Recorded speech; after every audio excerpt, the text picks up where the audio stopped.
You think you speak clearly. Do you really? Picture this. You're talking to someone you care about. You have something important to say. You start talking. Halfway through, you lose the thread. The words keep coming. But the point? Gone. You can see it on their face. Eyes glazing over. They nod slowly. They're not following you anymore. You finish. Awkward silence. They say, "Yeah, totally." But they didn't get it. That happens because of habits. Bad ones. Ones you probably don't even know you have. Today I'm giving you 9 fixes. Delivery habits, vocal habits, cognitive habits. Each one is simple. Each one works fast. But here's the thing. The last habit, most people never learn it. It's the reason smart, caring people still lose the people they love mid-conversation every single time. Stay until the end. That one habit will change how people hear you forever. Quick question before we start. Have you ever finished saying something and felt like it just didn't land? Like your words went into the air and disappeared? That's a delivery problem. Here are 3 fixes. Habit 1. Pause more. Most of us freak out when there's silence, so we fill it. We keep talking because stopping feels like failing. But here's what nobody tells you. Silence is a weapon. Picture this. You're telling a friend something that really hurt you. You say it fast, rushing through it, filling every gap. They nod. They half listen. The moment passes. Now, picture saying it like this. Something happened today, and it really got to me. Then you stop. Suddenly they're locked in. They lean forward. They ask, wait, what happened? That's what a pause does. It makes people lean in. It gives your words space to land. And here's the part that surprises people. Pausing makes you sound more confident, not less. It signals you're in control. You're not scrambling. You know exactly where you're going. One thing to try today, finish your next point. Stop, count 2 seconds in your head, and watch how the other person shifts. Remember this. Pause creates space. Habit 2. Slow down to highlight. Most people speak at one speed. Fast. They think speed equals impact. It doesn't. Speed equals blur. It's like highlighting every single line in a book. If everything is highlighted, nothing is. Say your partner asks why you love them. Here's the fast version. I don't know, you're just really kind and funny and you always know what to say and I feel comfortable around you. Sweet. Forgettable. Now try this, because when I'm with you, I don't have to pretend to be anyone else. Same feeling. Completely different weight. You felt that, right? Slowing down is a verbal highlighter. Use it right before the point that matters most. Habit 3. Use declarative statements. Imagine this. Your friend asks if you want to grab dinner. You say, I kind of want to, maybe try that new place, but I'm not sure if it's too far and it might be expensive and I don't know if you'd like it, so maybe we could just figure it out? Your friend has no idea what you just said. Now say this instead. Let's try that new Thai place on 5th.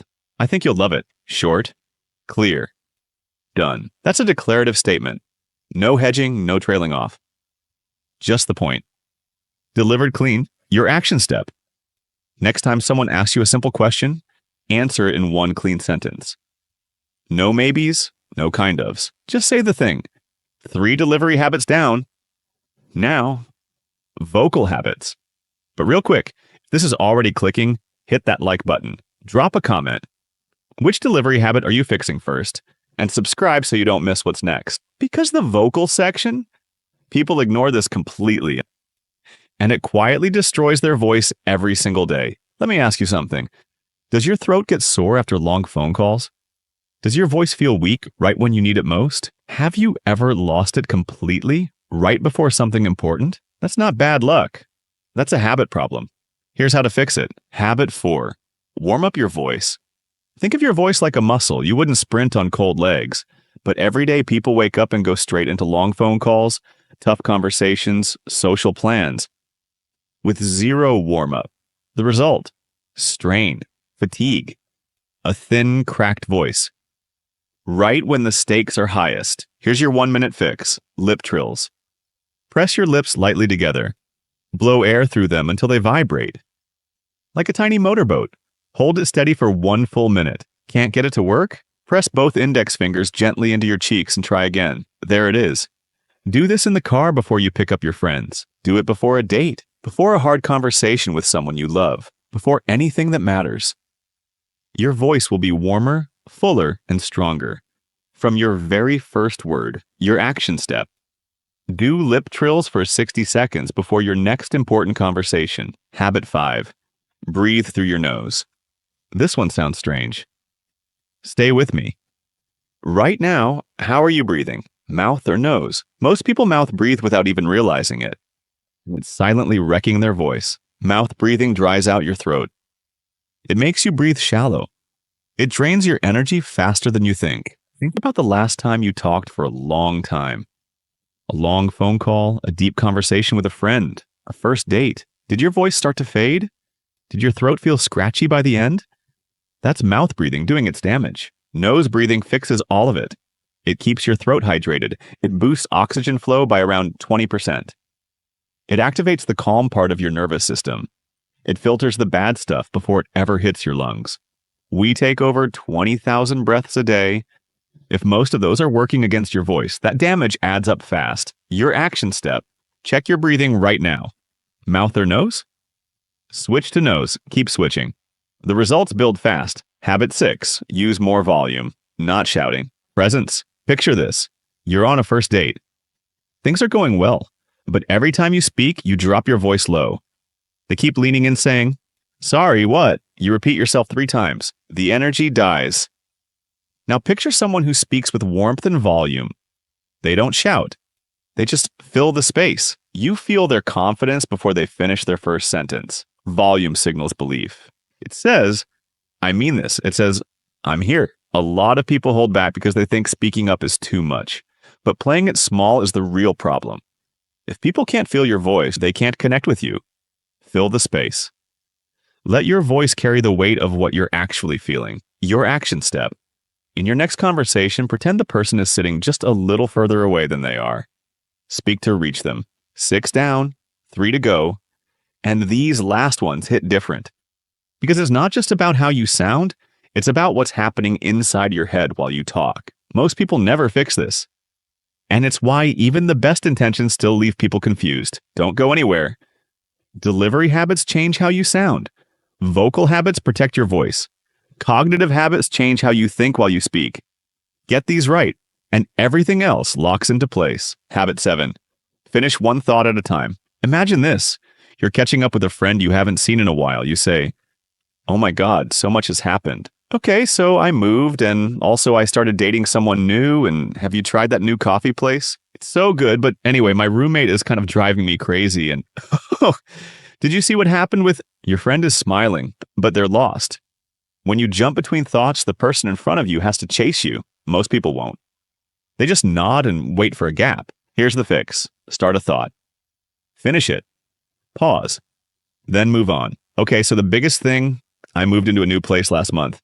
It's been a lot, but I love it. Pause. Also, I've been seeing someone new.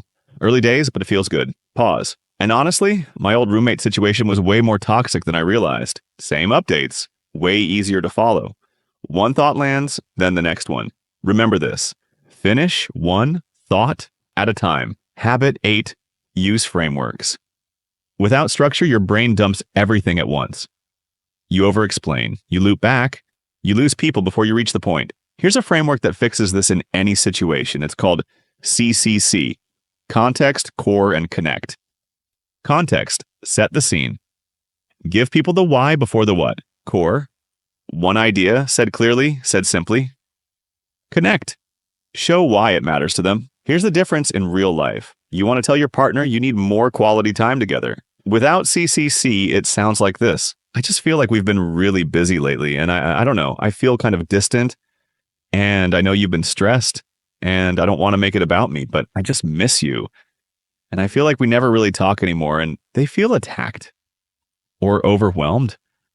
Or both. With CCC, lately it feels like we've both been so busy. That's the context. I really miss spending real time with you. That's the core. Even just one night a week, no phones. And I think it would bring us so much closer. That's the connect.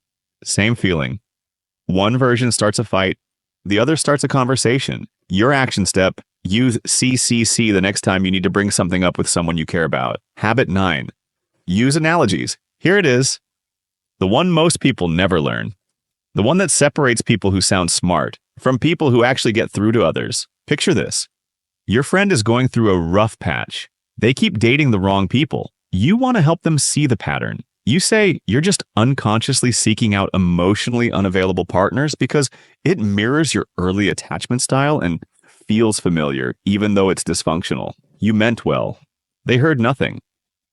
Now try this. You know how some people only feel comfortable in a cold house because that's what they grew up in, even when it's freezing? That's kind of what's happening.